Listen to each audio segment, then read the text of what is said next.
నుంచి గ్రామానికి సంబంధించిన పూర్తి నష్టం అయితే జరిగిందంటూ గ్రామస్తులు అయితే చెప్తున్నారు. వారితో మాట్లాడి అసలు ఇక్కడ ఎట్లా పరిస్థితులు ఎట్లున్నాయని తెలుసుకునే ప్రయత్నం చేద్దాం. చెప్పండి అన్న, అసలు వరద ఎట్లా వచ్చింది? వరద వచ్చే ముందట ఎవరైనా అధికారులు మీకు ఏమైనా చెప్పిరా? ఈ వర్షం రావడం వల్ల ఇబ్బందితోటి మన చెరువులు మొత్తం తెగిపోయి ఈ బీభత్సంగా వచ్చేసింది ఒకేసారి. నైటే వచ్చి రావడం వల్ల మొత్తం కట్టల గిట్ల మొత్తం తెగిపోవడం వల్ల చాలా మంది జనం నైట్ ఆ టైంలో ఎవరు నిద్రపోయే పరిస్థితిలో ఉంటారు కొంతమంది. అయితే ఏ వస్తువు కూడా బయట తీసుకువెళ్ళకపోయినారు. అన్నీ టీవీలే కాంచి, ఫ్రిడ్జ్లే కాంచి, కూలర్ల కాంచి అన్నీ నీటిలోనే మునిగిపోయినాయి, ఖరాబ్ అయిపోయినాయి. బియ్యం కాంచి కూడా కనీసం తీసుకెళ్ళకపోయినారు. ఇలా నష్ట పరిస్థితిలో ప్రతి ఒక్క బట్టలు కూడా అన్ని చాలా కొట్టుకుపోయినాయి. గొర్రెలు, సెల్ ఫోన్లు, అన్ని ఆధార్ కార్డులు, కాగితాలు, గీతాలు మొత్తం అసలు అలాంటివి ఏం లేకుండా మొత్తం బీభత్సంగా కొట్టుకుపోయినాయి. అలాంటి వరద అది. అయితే ఈ వరదలో మాకు గవర్నమెంట్ ఏమన్నా అధిపయంలో సాయం చేస్తారా అని. ఓకే, ఇక్కడ అంటే ముఖ్యమంత్రి రేవంత్ రెడ్డి స్వయాన్ని ఇక్కడికి వచ్చి బాధితులను పరామర్శించే ప్రయత్నం చేసినా ఆయన చెప్తున్నారు. అంటే రేవంత్ రెడ్డి వచ్చి మీకు ఎట్లాంటి హామీ ఇచ్చారు మరి? ఇక్కడ రేవంత్ రెడ్డి గారు వచ్చేసి మనిషికి చనిపోయిన వాళ్ళకి 5 లక్షలు ఇస్తారని చెప్పిండ్రు. అయితే పురసభలో మీటింగ్ పెట్టేసి చెప్పిండ్రు. సీతారాం తండకు వచ్చిండు. సీతారాం తండలో కూడా చెప్పిండు. అయితే విలేజ్కి ఉల్లెపల్లి ఎక్కువ నష్టపోయింది. విలేజ్ ఉల్లెపల్లి. అయితే ఉల్లెపల్లికి మాత్రం రాలేదు. అయితే ఉల్లెపల్లి రాకుండా రేవంత్ రెడ్డి అక్కడికి రావడం ఏంది నాకు అదే అర్థం కావట్లేదు. అట్లా గవర్నమెంట్ సిస్టమా నాకు ఇదేదో అర్థం కావట్లేదు. ఇక్కడ జన సిస్టమ్ ఏంది? చాలామంది నష్టపోయే వాళ్ళు ఉంటారు. చాలామంది పాపం ఈ రోడ్ల మీద చూస్తుంటే ఇలా చూసినా కానీ రోడ్ల మీద ఒడ్లు మొత్తం తడిసి కూడా మొత్తం అలా ఆగమైపోయినాయి. ఇలాంటి వాళ్ళని రేవంత్ రెడ్డి గారు ఆపద బంధువు లెక్క ఆదుకోవాలని ఆదేశిస్తారు. అంటే రోజు అంటే 3 రోజుల పాటు నిద్ర లేకుండా ఎర్రతిప్పిగా ప్రజల కోసమే పనిచేస్తున్నా అని రేవంత్ రెడ్డి చెప్తున్నాడు. మీరేమో ఇక్కడ రాలేదంటున్నారు. ఎట్లా చూడొచ్చు అంటారు? రేవంత్ రెడ్డి అంటే ఇప్పుడు తెలంగాణ స్టేట్ మొత్తం కదా, అంటే తెలంగాణ స్టేట్ మొత్తం తిరగాలి కదా. మనం అంటే విలేజ్ మొత్తం తిరగాలంటే మనం డైరెక్ట్ తిరుగుతుంటాం. ఆయన కూడా తిరుగుతానికి రిస్క్ ఉంటుంది. అట్లా అంటే ఉల్లపల్లి గ్రామానికి సంబంధించి ఇక్కడ అంటే ఇక్కడ ఉన్నటువంటి స్థానిక ఎమ్మెల్యే అంటే రేవంత్ రెడ్డిని తీసుకొచ్చే ప్రయత్నం చేయలేదా మీ ఊరికి? చేయలేదు. ఎందుకంటే ఓట్ల టైంలో అవసరం ఉంటుంది కానీ ఇప్పుడు అవసరం ఉండదు. మరి ఎలక్షన్ టైంలో ప్రతి ఒక్కరు నాయకుడు వస్తాడు, కానీ ఇలాంటి టైంలో వాళ్ళు రారు కదా. మొత్తానికి కాంగ్రెస్ ప్రభుత్వంలో ప్రజలు ఎట్లుంటున్నారు, అంటే ఎట్లాంటి బాధలు అనుభవిస్తున్నారు? ప్రస్తుతానికైతే ఇప్పుడు కొంచెం జనం అయితే ఇప్పుడు ఇబ్బందులనే ఉంటారు అట్లా. ఓకే, ప్రభుత్వం నుంచి ఎట్లాంటి సహాయం కోరుతున్నారు మీరు? ప్రభుత్వం నుంచా నష్టపోయిన ప్రతి వాళ్ళకి, ప్రతి ఒక్క కుటుంబానికి, ప్రతి ఒక్కరికి, మహిళకైనా జెంట్స్కైనా, కుటుంబాలలో ప్రతి ఒక్కరికి విలేజ్లో కొంతమంది గొర్రెలు అవి మొత్తం కొట్టుకుపోయినాయి. చాలా ఉన్నాయి. బర్రెలు గిర్రెలు మొత్తం కొట్టుకుపోయినాయి. వాళ్ళందరికీ నష్టపరిహారం కట్టించేసి పంట పొలాలు మొత్తం చాలా పోయినాయి. అయితే ఆ పంట పొలాలకు నష్టపరిహారం కట్టించేసి జనాన్ని కొంచెం మేలు చేయమని కోరుకుంటున్నా. ఓకే అమ్మా, ఇప్పుడు చూసుకున్నట్టయితే అంటే రేవంత్ రెడ్డి అంటే బాధితులందరికీ మనిషికి అంటే ఇంటికి 10,000 ఇస్తా అన్నాడు. 10,000 సరిపోతాయి మరి మీకు? సరిపోవు సారు. ఎట్లా సరిపోతాయి సారు? వామ్మో ఎంత నష్టమైంది, ఎంత ఖరాబ్ అయింది. ఏడ్చుకుంటా వాళ్ళ అందరూ ఆ పిల్లలు, మగవాళ్ళు, ఆడవాళ్ళు అంతా ఏడ్చుకుంటా గుట్టలు పట్టుకొని ఏడ్చుకుంటూ పోయినాం. ఆ తెల్లారి బియ్యం తెచ్చిస్తే ఆ గిన్నెని ఆ పులిగోర అన్నం అదో ఇదో తెచ్చిస్తే తిన్నాం. పిల్లలు, మేము, మా ముసలోళ్ళ ముసలోళ్ళు అంతా తిని ఆగం గొర్రెలు, జీవాలు, బర్రెలు, ఇంట్లో గుడ్డలు, పెడ్డలు, సామాన్లు, కూరళ్ళు, ఫ్యాన్లు ఏమి లేకుండా పోయింది సారు. మేము ఎట్లా బతకాలి, ఎట్లా కొయ్యాలో అందరికి అయ్యో సాయం చేసిపోతే తిండి వండుకొని తింటున్నాం. అంటే 3 రోజులు అన్నం తిండి ఎక్కడి నుంచి వచ్చినా ఎట్లా తిన్నారు? మరి ఇబ్బంది పడలేదా? వాళ్ళు చేసే పోలీసు ఎమ్మెల్యే, ముఖ్యమంత్రి వాళ్ళు వీళ్ళు పంపిస్తూ ఉండరు. మంచి వాళ్ళు ఉన్నోళ్ళు తెచ్చిస్తాంటే తింటాను వండుకొని. అంటే ఇప్పుడు వరద వచ్చే ముందట మీకు ఎవరైనా చెప్పిరా? మరి వరద వచ్చేటట్టు ఉన్నది, జాగ్రత్తగా ఉండుర్రి, సురక్షిత ప్రాంతాలకు వెళ్ళండి అని ఏమైనా చెప్పిరా? వరదొస్తున్నప్పుడు చూసేసరికి ఇక అందరూ ఫోన్లు చేసుకుంటా ఒకరికొకరు ఫోన్లు చేసుకుంటా అన్నీ వదిలేసి అంతా గుట్టలకి వెళ్ళి పెట్టినాం. ఇదే పాపం. మిమ్మల్ని ఎవరు ఆఫీసర్లు చెప్పలే ఇట్లా వరద వచ్చేటట్టు ఉన్నదని? చెప్పలే. పోలీసులు వచ్చేమన్నా మిమ్మల్ని సురక్షిత ప్రాంతాలకు తీసుకుపోయే ప్రయత్నం చేసిరా? మరి చేయలే మేమే అందరం మీరే వెళ్ళిపోయారు. అమ్మ మీరు చెప్పండి, ఎట్లా వరద వచ్చినప్పుడు ఎట్లాంటి బాధలు పడ్డావు నువ్వు? మేము వరద వచ్చినప్పుడు ఇంట్లోనే పండుకున్నాం సార్. ఇక ఇక్కడ మా ఊళ్ళు ఇక్కడ ఉన్నారు, వాళ్ళు వచ్చి పీలుతున్నారు. లేపుతాలకనే ఇక మా పిల్లగాళ్ళకి జ్వరం వచ్చింది. ఇక ఈ రోడ్డు దాటి వస్తుందా అనుకొని సరే అట్టనే ఉందామని నా కొడుకుని కోడల్ని బయటకు వెళ్ళని బన్నా. ఇక మా పక్కన ఉన్నోళ్ళు సర్పంచ్ గట్ట చెప్పారు. ఆడికి మేము వైపు జాలక బయటకు వెళ్దామంటే వాళ్ళకనే ఇంట్లో నీళ్ళు వచ్చినాయి, గిన్నెలు గిట్ట కొట్లాడుతాను లేచి చూసి ఇక ఇట్నే బట్టలతో ఉరికినాం సార్. ఉరికినాం కానీ ఇక అక్కడికి ఉరికినాం ఎవ్వరు లేరు. మళ్ళీ అటు నీళ్ళు తిరుగుతున్నాయి. అటు చేద్దాం ఇటు చేద్దాం అని గుట్టలకు పోదాం అన్నాం. గుట్టలకు పోదామంటే ఆయన కుమ్మరిచ్చినట్టు అయింది. చెర్లు దిగి ఇక అప్పుడు వచ్చి ఇక ఆ చెర్లు దిగి అంతా ఉండి కొద్ది గుంజుతుంటే వచ్చి అక్కడనే ఉంటే ఆ సర్పంచ్ గట్ట గింత ఊకమో ఏదో దయ పుట్టినట్టు పెడితే తిన్నాం. మళ్ళీ ఇండ్లకి వచ్చినాం. అందరికి ఇప్పుడు మీ ఎమ్మెల్యే వచ్చి మరి ఇంత ఇబ్బంది పడుతున్నప్పుడు మేము చదువుకున్నాడా మరి మిమ్మల్ని? మాకు ఎమ్మెల్యే మాకు తెలియదు, ఎవ్వరు తెలియదు, ఎవ్వరు రాలే. మాకు సర్పంచ్ ఇంత షాయో గదో దగ్గర చేపట్టి మాకు అన్నకు పెట్టిండు, పోసిండు. ఇంటికి వచ్చినాక కూడా మళ్ళీ రేత్రి వంట చేసి మళ్ళీ రేత్రి వాళ్ళ ఇంటికన్నే తిన్నాం. అంటే కేవలం సర్పంచ్ మాత్రం ఆదుకున్నాడు, ప్రభుత్వం నుంచి మీకు ఏం రాలే అంటే? ఇంకా ఈ బియ్యం గట్టి ఇస్తారు కానీ ఇక ఆయనే ఆదుకున్నాడు సర్పంచ్. ఓకే అమ్మ. అంటే రేవంత్ రెడ్డి వచ్చిండు కదా, మరి 10,000 ఇస్తా అన్నాడు బాధితులకు, మీకు 10,000 వచ్చినాయా? రాలేదు. అన్న మీరు చెప్పండి, ఎట్లా ఆ రోజు అసలు ఏం జరిగింది, యాక్చువల్ సిచ్యువేషన్ మీరు చెప్పండి. అన్న ఆ రోజు 3:30 అయింది. ఆ 3:30కి ఎవరు నిద్రతోటి ఉన్నారు, ఎవరు లేచేటట్లు లేరు. ఆ లేచేటట్టు ఆ టయానికి కరెంటు కూడా లేదు. సబ్ స్టేషన్ మాకనే ఉంది, కరెంటు కూడా లేదు. లేనప్పుడు ఆ టయానికి ఏరు వచ్చేది ఎవరికి తెలియదు కదా అనేసరికి ఇక మా వాళ్ళు అందరు వచ్చి ఎవరో ఒకరు కిందికి ఉన్నోళ్ళు తడిసి వాళ్ళు వచ్చి ఏరొస్తుంది లేదా అని చెప్పేసరికి మేము లేచినాం. లేచి ఎడిపోవాలని తెలియక తలుపు తీసి మీ ఇంట్లో బట్టలు అవి తీసుకునే టైం కూడా లేక మాకు ఇక నీళ్ళు ఇంతలోతో వచ్చినాయి. మా ఇంట్లో ఇక మా ఇద్దరు పిల్లల్ని భుజం మీద ఎత్తుకొని మళ్ళీ మా భార్యని నా గల్ల పట్టుకొని తీసుకొని అవతలకు వెళ్ళాం. పై బజార్ మిట్టకి పోయినా తర్వాత ఇక అందరినీ కాపాడుకుంటా ఎవరెవరో బియ్యం బత్తాలు ఉన్నాయి ఏం కథ అని అందరి పైకి తీసుకుంటా తెల్లారినాక ఇక తెప్ప తీసుకొని నీళ్ళ మీద పోతాను. నేను అప్పుడప్పుడు చేపలు పడతా సార్. ఇక పోయినాక ఇక వాళ్ళని 8 మందిని మాత్రం నేను కాపాడగలిగిన. అంత నీళ్ళలో కూడా పోట్ల మా సర్పంచ్ ఆధ్వర్యంలోనే మేము అంటే మీకు అంటే ఈ ప్రమాదం జరిగే ముందట ఎట్లాంటి హెచ్చరికలు ఏమైనా అధికారులు ఎవరు రాలేదు, ఎవరు చెప్పలే. ఆ వాన కూడా వచ్చుడు కూడా బాగా వచ్చింది. నైట్ బాగా వచ్చింది. అసలు 8 గంటల నుంచి 3 గంటల వరకు అసలు ఆపకుండా ఎడతెరపని వాన. అసలు మామూలుగా ఇంట్లో నుంచి ఇక్కడ రోడ్డు మీద ఉండి ఇంట్లో మనిషిని పిలిచినా కూడా వినపడకుండా అట్లా వచ్చింది అన్న. అంటే స్థానిక ఎమ్మెల్యే మిమ్మల్ని అంటే ఇంత బాధలో ఉన్నప్పుడు వచ్చి పరామర్శించే ప్రయత్నం ఏమైనా చేసిరా మరి? అంటే మొన్న వచ్చిండు, మళ్ళా మాజీ ఎమ్మెల్యే కూడా వచ్చిండు, పరామర్శించిండు మొత్తం మంచిగా. అంటే ఇప్పుడున్న ప్రజెంట్ ఎమ్మెల్యే కాంగ్రెస్ ఎమ్మెల్యే ఏమన్నా హామీ ఇచ్చిండా మీకు ఆదుకుంటాం లేకపోతే మీకు నష్టపరిహారం కట్టిస్తామని ఏమైనా చెప్పిండా? కట్టిస్తా అంటే ఏం కట్టిస్తాడు ఆయన, చెప్తాడు 10,000 ఇస్తాం అది ఇస్తాం ఇవన్నీ చెప్తాడు. ఎప్పుడు వస్తాయి? అంటే నిజంగా మాట్లాడుకుంటానా అంటే ప్రభుత్వం ఇచ్చే 10,000 సరిపోతాయని మీరు పడ్డ నష్టానికి కానీ మీరు పడ్డ బాధ? ఒక్కొక్కరికి 1,00,000 రూపాయలు 2 లక్షలకు కూడా నష్టపోయినాం మేము. మాకేమవుతుంది సార్? ఏం రాదు. ఇక వాళ్ళు ఇచ్చే 10,000 ఎప్పుడు వస్తాయో తెలియదు, వీళ్ళు రాసుకొని పోతారు. ఎప్పుడు వస్తాయో తెలియదు, ఏది పోతాయి. అంటే తక్షణ సహాయమే కదా 10,000 ఇచ్చి, అంటే వెంటనే ఇవ్వాల్సిన 10,000 ఇప్పటికి 5 రోజులు అయిపోతుంది. అంటే ఎట్లా కూడతారు అంటే జనాలు అంటే ఒక ప్రజలుగా మీరు ఏం చెప్తారు ముఖ్యమంత్రి రేవంత్ రెడ్డికి? ఇంకా 5 రోజులు జరిగినా కూడా 10,000 రాలేదు. ఏం చెప్తాం? ఆ రేవంత్ రెడ్డి కూడా రాకుండా మా అక్కడ కట్ట తెగిపోయింది. ఆయన చూసేటట్టు అయితే ఈ రోడ్డు ఉన్నా కూడా ఇటు వచ్చు మేము మాట్లాడేటోళ్ళం. ఆయన చేయలేడు. ఇక ఇది రాసుకొని పోతారు. మొన్న ఎమ్మెల్యే వచ్చిండు, ప్రస్తుతం ఎమ్మెల్యే వచ్చిండు, రాసుకొని పోయిండు.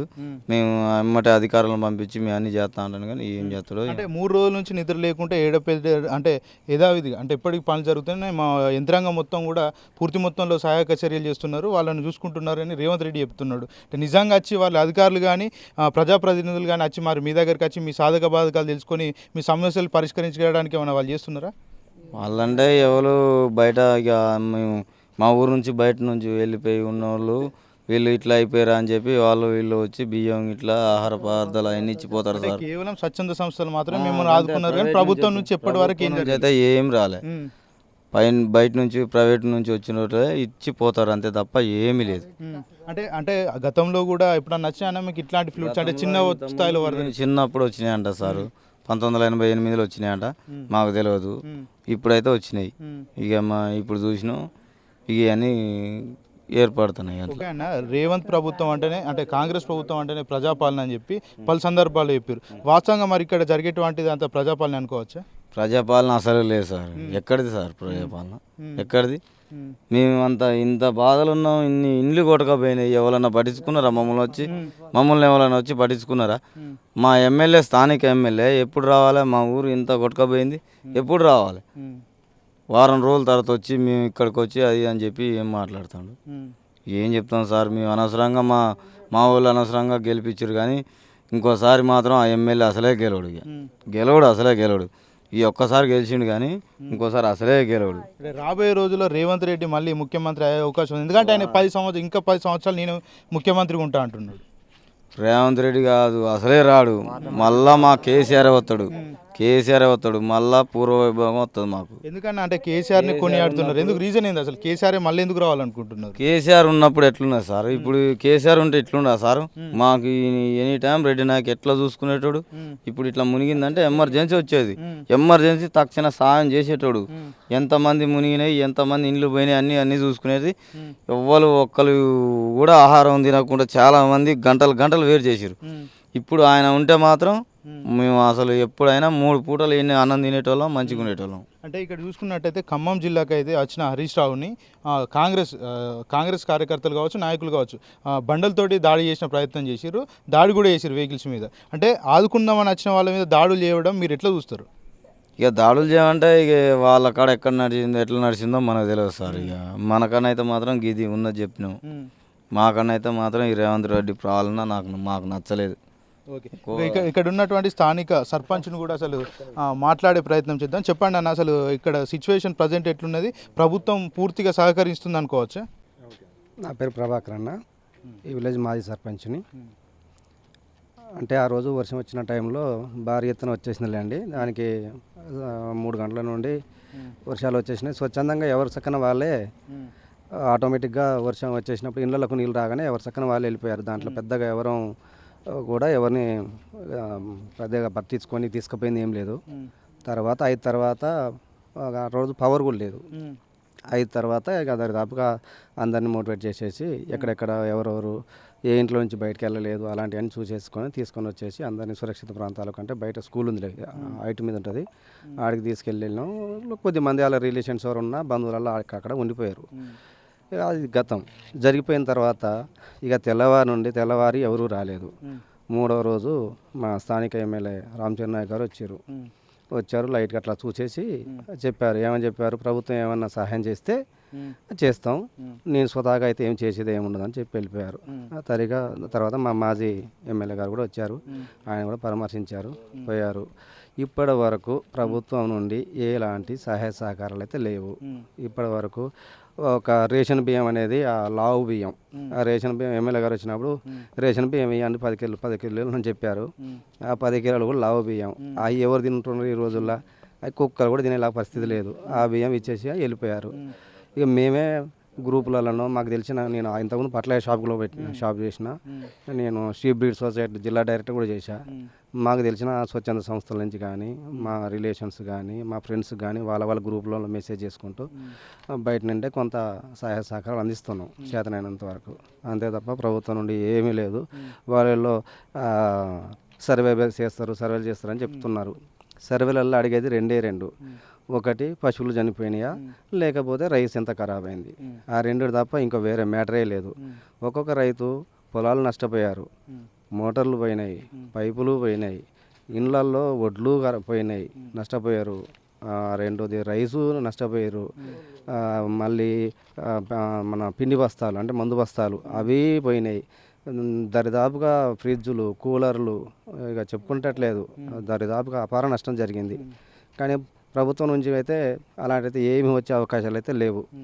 ఇక తక్షణ సహాయం కింద 10,000 అది ఎప్పుడు ఇస్తారనేది మాత్రం ఇప్పటివరకు అయితే క్లారిటీ లేదు. మార్పు వస్తే ప్రజల అభివృద్ధి జరుగుతుందని ఎలక్షన్ టైంలోనైతే ఇప్పుడు ఉన్నటువంటి కాంగ్రెస్ ఎమ్మెల్యే చెప్పిండు. ఇప్పుడు చూసుకున్నట్టయితే ఇంత వరద వచ్చి ఇంత బీభత్సం సృష్టించి ప్రజలు మొత్తం నష్టపోయినాక నిర్లక్ష్యంగా వ్యవహరించడం పట్ల మీరు ఎట్లా చూస్తారు? 100% అయితే అతను సూటబుల్ పర్సనే కాదు. అతనికి అసలు ప్రజల పట్ల కానీ ఇంతకుముందు ఎలాంటి అవగాహన లేదు. ఆయన ఒక వృత్తిరీత్యా డాక్టరు. అతను కనీస సమస్య ఎలా ఉంటుంది, ప్రజలలో ఎంత ఆర్థిక ఇబ్బందులు ఎలా ఉంటాయి అనేది ఆ సరైన జ్ఞానమే లేదు. ఇక మరి అతను వచ్చేసి మాకు ఏ విధంగా సహాయపడగలరు? గత ఎమ్మెల్యే అట్లేదు. గత 2023లో కూడా కొంతవరకు వచ్చేసినాయి. అంటే కొన్ని ఇండ్లు శివరి ఇండ్లు వచ్చేసినాయి. అప్పుడు చాలా స్పీడ్గా ఉంటారు రెడ్డి నాయక్ గారు, చాలా యాక్టివ్గా ఉంటారు, నాయకులు కానీ అంతా బాగుంటారు. ఇట్లా ఇలాంటి పరిస్థితి లేదు. ఓకే అన్న, ఇది వరద అనేది అంటే ఉదయం సమయంలో వచ్చింది కాబట్టి చాలామంది ప్రాణ నష్టం జరగకుండా సేఫ్ జోన్కి వెళ్ళిపోయారు. ఒకవేళ అర్ధరాత్రి టైంలో వస్తే పరిస్థితి ఎట్లుంటుండే? ప్రాణ నష్టం 100% జరిగిపోయేది. ఒకవేళ 12 తర్వాత కనుక 12-1 గంట మధ్యాహ్నం కనుక ఇలాంటి ప్లేట్స్ వస్తే మాత్రం ఆటోమేటిక్గా ప్రాణ నష్టం ఖచ్చితంగా జరిగితేది. ఓకే అన్న, ఇక్కడ చూసుకున్నట్టయితే వరద వచ్చి అంటే 5 రోజులు జరిగిపోయింది. ఇక్కడ చూసుకున్నట్టయితే ఈ ఊర్లో చాలా వరకు అయితే శానిటైజేషన్ క్లియర్గా లేదు. అంటే ఏమన్నా అధికారులు ఏమన్నా వచ్చి వైద్య సిబ్బంది కానీ ఇంకెవరన్నా వచ్చి ప్రజలను సంప్రదిస్తున్నారా మరి? అది చేస్తున్నారులేండి. నిన్న కలెక్టర్ గారు వచ్చారు, ఈరోజు ఎస్పీ గారు వచ్చారు. కాకపోతే సరే అధికారులు వచ్చిపోతున్నారు. ఇక్కడ లోకల్లో ఉన్న పంచాయత్ సెక్రటరీ కానీ వాళ్ళు సరే వాళ్ళ గురించి శాతం కొంతవరకు చేస్తున్నారులేండి. దాంట్లో పెద్దగా బాధ మనం వాళ్ళని తప్పు పట్టాల్సిన పని లేదు. కానీ ప్రభుత్వ పరంగా మాత్రం ఎలాంటి సహకారాలు అయితే జీరో. అంటే 10,000 ఇస్తామంటున్నారు కదా, మరి అవి సరిపోవా?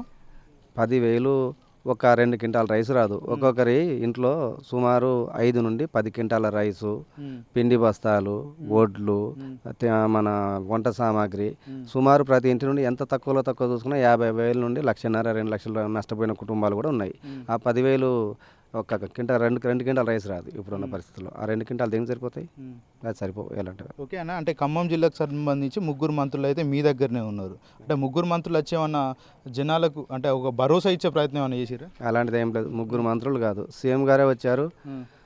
ఆ రోడ్డు మీద మెయిన్ రోడ్డు మీద అక్కడ మన ఆకేర్బాగ్ ఒక పిఎస్ గూడెం దగ్గర బ్రిడ్జి తెగిపోయినది.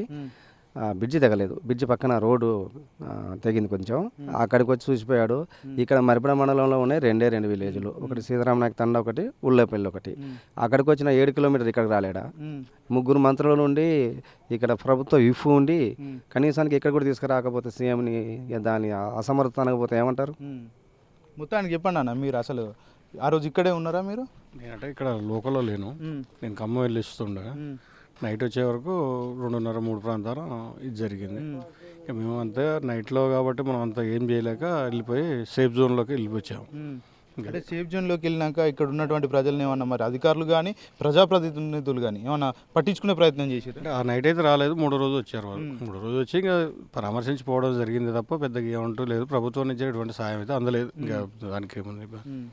ఓకే, మీరు చెప్పండి. అంటే మీరు చూస్తున్నట్టయితే హెల్త్ ఇష్యూస్ ఉన్నట్టున్నాయి. ఇక్కడ చూస్తే మిమ్మల్ని వచ్చి ఏమైనా ఆరోగ్య సంబంధిత అధికారులు ఎవరన్నా వచ్చి మిమ్మల్ని సంప్రదించారు? వచ్చారు, మాతలు ఇచ్చారు.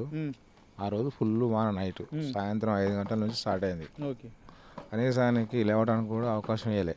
వాన వరద కొంచెం చూద్దాం బయటకు చూద్దాం అన్నట్టు కూడా అవకాశం ఇవ్వలే. ఫుల్ జ్వరము, ఫుల్ వాన. మా సర్పంచ్ గారు కరెక్ట్గా 2:30కు వచ్చింది బయటికి. వచ్చేసి అక్కడ దానికి వచ్చింది వాన, ఇది ఏరు ఇక్కడ దానికి వచ్చింది అనే లోపల పావుగంట లోపల మొత్తం చుట్టేసింది. ఆ పైన చెరువు దిగింది, ఆ పైన చెరువు దిగింది, ఆ పైన చెరువు దిగింది, చుట్టేసింది. చుట్టేసి అప్పుడు ఇంత లోతుగా ఆ గోడ ఒక కాట ఉంది, ఇంత లోతుతో నీళ్ళతో బయటకు వెళ్ళి పైన బల్లెల్లో తల దాచుకున్నాం. 2 రోజులు దాకా అక్కడే పడుకున్నాం. తర్వాత అప్పుడు ఆటోమేటిక్గా వచ్చేసి 4 మాతలు ఇచ్చారు. ఆఫీసర్స్ వస్తారు పోతురు కానీ అంటే మీరు సామాన్యంగా జ్వరం వచ్చే లేవలేని పరిస్థితి ఉండి ఇబ్బంది పడ్డారు. ఒకవేళ పూర్తి మొత్తంలో ఇంకా లేవలేని సిచ్యువేషన్ ఉంటే పరిస్థితి ఏ విధంగా ఉంటుంది? ప్రాణాలు పోయేది. ఒకవేళ అంటే అన్న అధికారులు చూసుకుంటే ముందస్తు హెచ్చరికలు జారీ చేయలేదని చెప్తున్నారు. జారీ అయినప్పుడు ఒకవేళ అకస్మాత్ ఇంకా వరద ప్రభావితం ఎక్కువైతే పరిస్థితి ఎట్లుంటుంది? ప్రాణ నష్టం ఎక్కువనట్టు బాగా అయ్యేది. ఒకటే దీనికి పరిష్కారం సార్. ఇప్పుడు రేవంత్ రెడ్డి గారికి, సీఎం గారికి ఒకటే నమస్కారం. మీరు రుణమాఫీ చేసి అన్నారు, కనీసానికి ఏ ఊర్లోనైనా కానీ 100కు 25% తప్ప 75% రుణమాఫీ కాలేదు. ఏ విలేకరులు ఎవరైనా రమ్మనండి, ప్రతి ఊరు ఎంక్వైరీ చేయండి. ఒక్కడ 56%, ఒక్కడ 46%, ఒక్కడ 60%, ఒక్కడ 20% తప్ప ఎక్కడ మాఫీ కాలేదు. ఎందుకన్నా అంటే పాలాభిషేకాలు వేసుకున్నారు, ఫ్లెక్సీలు కొట్టించుకున్నారు, పేపర్లలో కూడా యాడ్స్ ఇచ్చుకున్నారు కదా, మీరేమో వేయలేదు అంటున్నారు. ఇప్పుడు రమ్మనండి, ఇప్పుడు ప్రతి విలేజ్ రమ్మనండి, ప్రతి విలేజ్కి వచ్చి కూర్చోమనండి, ఎవరికెవరు మాఫీ అని చెప్పానండి. అంటే రేషన్ కార్డులలో లేకపోతే మిస్టేక్ల వల్లనే చేయలేదు, కానీ అన్ని కరెక్ట్ ఉంటే మేము రుణమాఫీ అందరికీ చేసినాం, 100% చేసినాం అని చెప్పి వీళ్ళ మీద వాళ్ళ మీద వాళ్ళు చెప్పుకుంటారు తప్ప వీళ్ళిద్దరి మధ్యన ప్రజలు నష్టపోయారు. ఇదే జయారము 1836 అకౌంట్లు, దాంట్లో 424 అకౌంట్లు మాఫీ. మిగతా 1400 అకౌంట్లు మాపి లేవు. కాకపోతే వచ్చి ఎంక్వైరీ చేసుకోనండి. మేము తిరునాళ్ళు లెక్క పోయి ఆ ఏవో మేడంకి ఇచ్చేసి వస్తాయి అంటాం తప్ప ఏం లేదు. ఒకటే సార్, కరెక్ట్గా రుణమాఫీ చేసి కరెక్ట్గా డబ్బులు ఇవ్వనండి. ఈ 10,000 5,000తో ఏం కాదు. మనిషికి ₹1,00,000, మనిషికి ₹2,00,000 ఇవ్వనండి. మొత్తం హ్యాపీగా ఉంటారు ప్రజలు. రైతు బంధు పడిందన్న మీకు? రైతు భరోసా అస్సలేదు, ఏది లేదు, ఇప్పటి వరకు వాళ్ళే రూపాయలు. ఇప్పుడు తీర్మానం మల్లమ్మ ఇప్పుడు మళ్ళా ఉండు కదా, ఆయన లైవ్లో మొత్తం మాపైంది అంటాడు కదా, రమ్మను ఊర్లోకి రమ్మనండి. ఊర్లోకి రమ్మని వచ్చి ఎంక్వైరీ చేయమనండి. టీవీ ముంగట కూర్చొని మాట్లాడడం కాదు, మేము చెప్పింది అక్కడ వాళ్ళకు క్వైటెడ్ చేయండి. టీవీ ముంగట కూర్చొని మాట్లాడడం కాదు, ప్రతి విలేజ్ రమ్మనండి. ఎవరెవరు మాపైంది, ఎక్కడైంది చెప్పానండి. మాపి కాకుండా ఉండేసి మాపి చేసుకున్నాం చెప్పేసి పాలాభిషేకాలు చేసుకొని 100కి 25 తప్ప మాపి కాలు ఎక్కడ ఏ విలేజ్ పోండి, ఏ తండా పోండి సార్, ఒకటి మొత్తుకుంటారు మాయమాటలు చెప్పేసి తప్ప ఏం లేదు. బ్యాంకుకు పోతే మేము పంపించామంటారు, ఆడిగా ఇది ఆఫీసర్ దగ్గర పోతే వాళ్ళు ఏమంటారు, మేము అలర్ట్ చేసినామంటారు. మరి ఎవరి దగ్గర పోవాలి సార్? కాంగ్రెస్ ప్రభుత్వం వస్తే ఏమన్నారంటే, కాంగ్రెస్ ప్రభుత్వం వస్తే రైతు ప్రభుత్వం వస్తుంది, రైతు రాజ్యం వస్తుంది అన్నారు. మరి రైతు ప్రభుత్వం రైతు రాజ్యం వచ్చింది? ఏడొచ్చిందండి రైతు ప్రభుత్వం. కేసీఆర్ ఉన్నప్పుడే అన్నీ అందినాయి మంచిగా, అన్ని సౌకర్యాలు రైతుకు అన్ని విధాలుగా అందినాయి. ఏడ 2 లక్షల రుణమాఫీ అని ఎక్కడైనాయండి? ఏడ 1 లక్ష వరకు అయినాయి, కొంతమందికి అయినాయి, కొంతమందికి కాలేదు. బ్యాంకు పోతే మీకు కాలేదు అని చెప్తారు. ఎక్కడైనాయి అంటే గుళ్ళ మీదనే ఒట్టేసిండు, గుళ్ళ మీద ఒట్టేసి అవద్దని చెప్పాడు కదా. 2 లక్షల రుణమాఫీ మరి కాలేదండి. ఎక్కడైనాయి 2 లక్షల వరకు కొంతమందికి అయినాయి, 1 లక్ష వరకు మిగతా వాళ్ళకి గానే కాలేదు. ప్రతి ఒక్కడికి అందరికీ రైతులకు అందరికీ కష్టాలే. ఇంతవరకు ఏమి కాలేదు. తెలంగాణ ప్రభుత్వమే బాగున్నది. అప్పుడే రైతులను మొత్తం మోసం చేసిన కేసీఆర్ అని అయితే రేవంత్ రెడ్డి అంటున్నాడు. ఎట్లా చూడొచ్చు? ఎక్కడ చేసిండండి కేసీఆర్? మిషన్ భగీరథ ఇవన్నీ, ప్రతి ఒక్క ఇంటింటికి నీళ్లు, కళ్యాణ లక్ష్మి, పింఛన్ కానీ అన్ని విధాలుగా అన్నీ. ఇప్పుడు ఏడన్నారు, తులం బంగారం అన్నారు, ₹1,00,000 అన్నారు, 1,16,000 అన్నారు, 4,000 పెన్షన్ అన్నాడు. ఇవన్నీ ఏడ అమలైనాయి?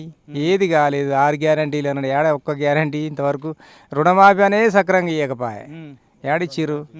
రుణమాఫీ అయిపోయిందని వాళ్ళు పాలాభిషేకాలు చేసుకున్నారు కదా. పాలాభిషేకాలు చేసి కానీ ఏది లేదు, అక్కడక్కడ చేసుకోవడం. ఇక్కడ మా విలేజ్ ఘోరంగా ఒక 150 ఇండ్లు దారుణంగా మునిగిపోయి, పశువులు మనుషులు కట్టుబడులతో బయటికి వెళ్ళినా కూడా ఇంతవరకు మా ఊరు పక్కకు వచ్చిపోయిండు, కానీ ఇక్కడ రానేకపోయిండు. వచ్చి మరి రేవంత్ రెడ్డికి ఏమన్నా మీరు ఓటు వేయలేదు? ఎందుకు వేయలేదు? అందరూ ప్రజలు పాలన మార్పిడి కావాలని వేసిర్రు. రేవంత్ రెడ్డి తోటి ఏమి వేయలేదు, కానీ మార్పిడి కావాలన్న కక్షతోటి అందరూ కేసీఆర్ వాళ్ళ కోపం మీద వేసిరు తప్ప, మార్పిడి కోసం చేసిరు తప్ప ఏదో ఈ తెలంగాణ ప్రభుత్వం మీద కోపంతో వేయలే. మార్పు కొరకు వేసిర్రు. మార్పు కొరకు వేసినా కూడా ఇవాళ రైతులకు ఇబ్బంది. ఇంతవరకు రైతు బంధు లేదు, ఇంతవరకు కళ్యాణ లక్ష్మి, తులం బంగారం లేదు. ఇవాళ ప్రతి ఒక్క పేదోడు కూడా ఇవాళ పెళ్లి చేసుకున్నట్టే కేసీఆర్ దయ వలన చేసుకున్నారు. ఇలా ఇంటింటికి కళ్యాణ లక్ష్మి అందింది, 2,000 పెన్షన్ అందింది. ఇలా 4,000 అన్నాడు, ఏడైంది ఇంతవరకు 4,000 లేదు, ఏది లేదు. రైతులు ఇవాళ ఎంతో అంత ఒక సహాయంతో ఒక ఎకరానికి 5,000 వచ్చినా కూడా ఒక కొంచెం ఖర్చులు వెళ్ళిపోయినాయి. ఇవాళ ఇంతవరకు ఏది లేదు. ఆయన అన్నిటికీ ఇచ్చిండు కేసీఆర్. ఇవాళ 5 ఎకరాల రైతుకి ఇస్తా, 10 ఎకరాల 20 ఎకరాల రైతు కూడా పేదోడే. ఒకసారి ఆలోచించి చెప్పాలంటండి, 20 ఎకరాల రైతు కూడా పేదోడే. ఇవాళ వ్యవసాయం చేయాలంటే ఎంత కష్టం అనేది ఒక రైతుకి ఎరక. 5 ఎకరాల రైతు కాదు, 20 ఎకరాలు ఉన్న రైతు కూడా పేదోడే. ఇవాళ 5 ఎకరాల రైతు కూడా కూలి కిందనే లెక్క. అయాల 5 ఎకరాలకి ఇస్తాం, 10 ఎకరాలకే ఇస్తాం అని 100 ఎకరాల వాళ్ళకి ఇయ్యకు. కానీ ఆడ చూసి ఖచ్చితంగా చూసి ఏడ న్యాయం చేస్తుంది ఇలా కాంగ్రెస్ ప్రభుత్వం? ఏ న్యాయం చేస్తారు? చుట్టుపక్కల మొత్తం ఘోరంగా మునిగిపోయి ఇవాళ ఉల్లేపల్లి మొత్తం దారుణంగా మునిగిపోయింది. అయినా కూడా పక్క నుంచి బ్రిడ్జి బ్రిడ్జి ముఖ్యం ప్రజల, మన ముఖ్యమంత్రి గారికి బ్రిడ్జి ముఖ్యము, ఇలా ప్రజల ముఖ్యం. ఈ ఊరు మొత్తం 150 కుటుంబాలు దారుణంగా మునిగిపోయినాయి. నీ పక్కకు వచ్చి విలేజ్లు కాపాడకుండా పోయాడు. అయినా నీకు 10,000 ఇస్తాం, 5,000 ఒక్క సర్వే సక్కలేదు.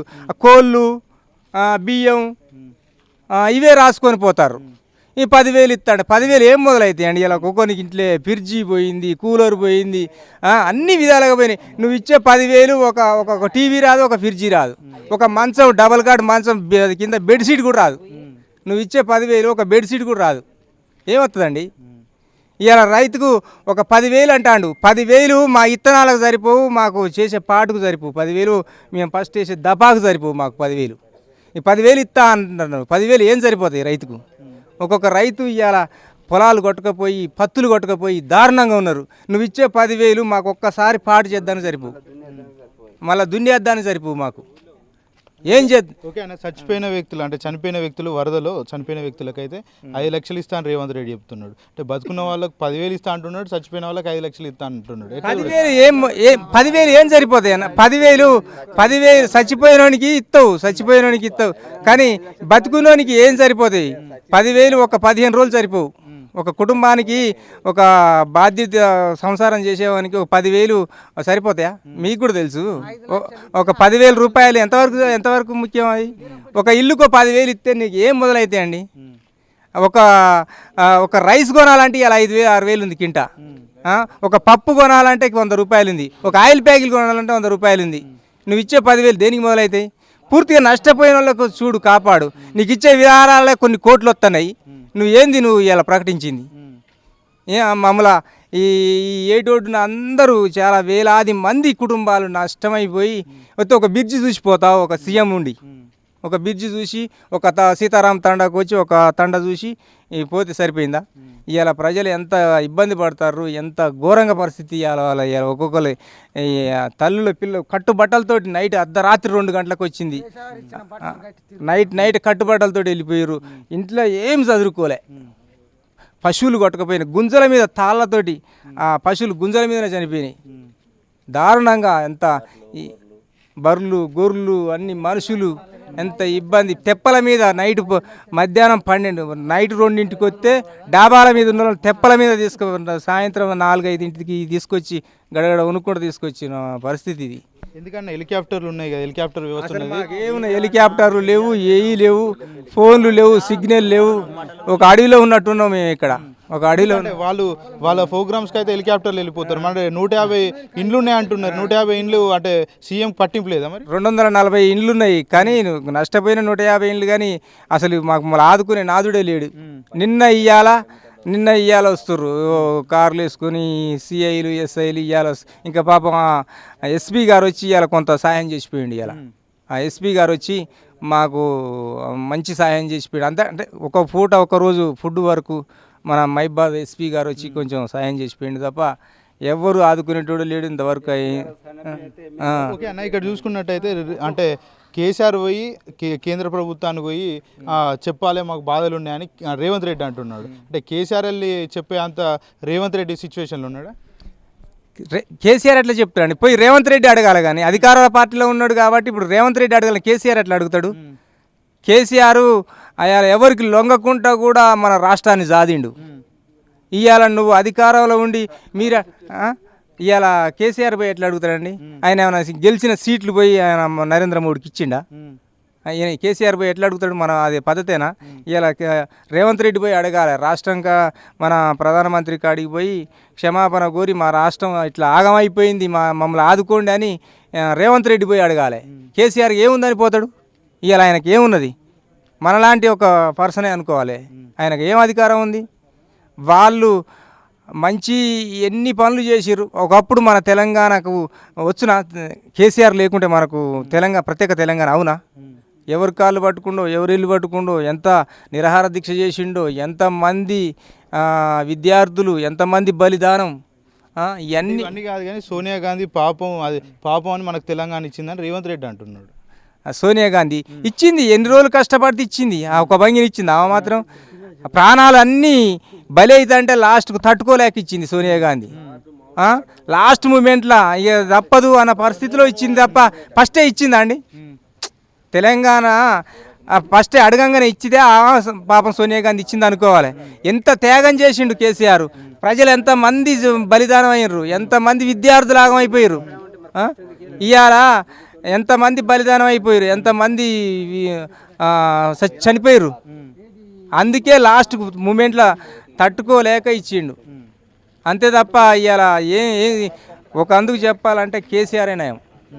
కేసీఆర్ కానీ స్వార్థం లేని మనిషి.